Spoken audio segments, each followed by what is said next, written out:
So last audio I discussed about the development of the subsequent months led to more disturbances and also changed their attitudes. And these developments brought the reasons for October Revolution. What were the changes? Number 1, in the summer the workers' movement grew. Then that led to the trade union and factory committees started questioning on industrialists.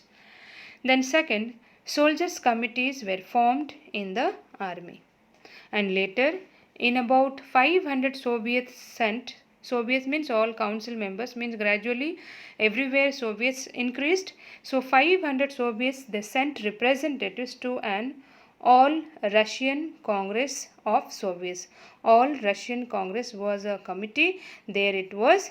They sent 500 Soviets representative. They went to All Russian Congress for having the meeting.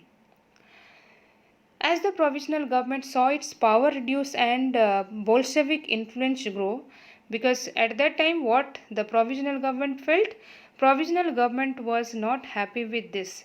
It was felt that its power is going down. All this was seen as the growing influence of Bolshevik to take power against provisional government. Means Bolshevik is becoming more and more influential. And later it was what the feeling emerged among the Bolsheviks that we are going to take over the land. Then what happened? It registered attempts by workers to run factories and began arresting leaders. Then provisional government did a lot of things to control it, not to give power to Bolsheviks.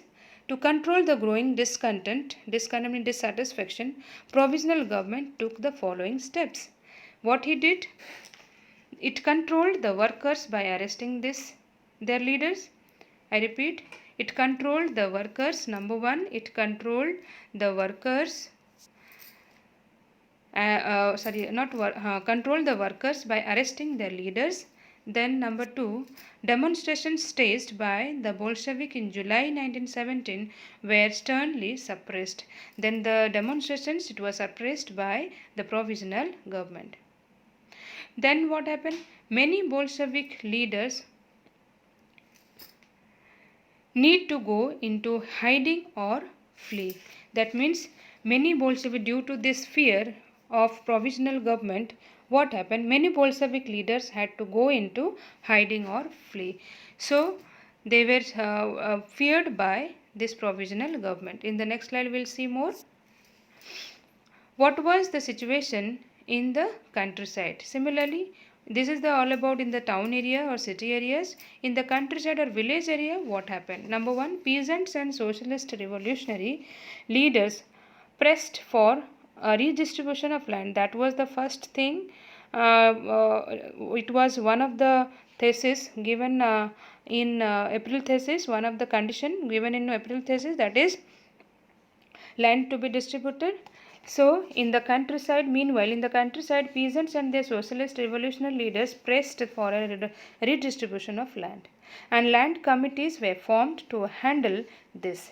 Encouraged by the socialist revolutionaries, peasants seized land between July and September 1917. So, peasants seized land between July and September 1917. So this all provided a fertile ground for October Revolution by Bolsheviks. So all these reasons led to October Revolution, which was done by Bolsheviks. In the next video, I will discuss the October Revolution.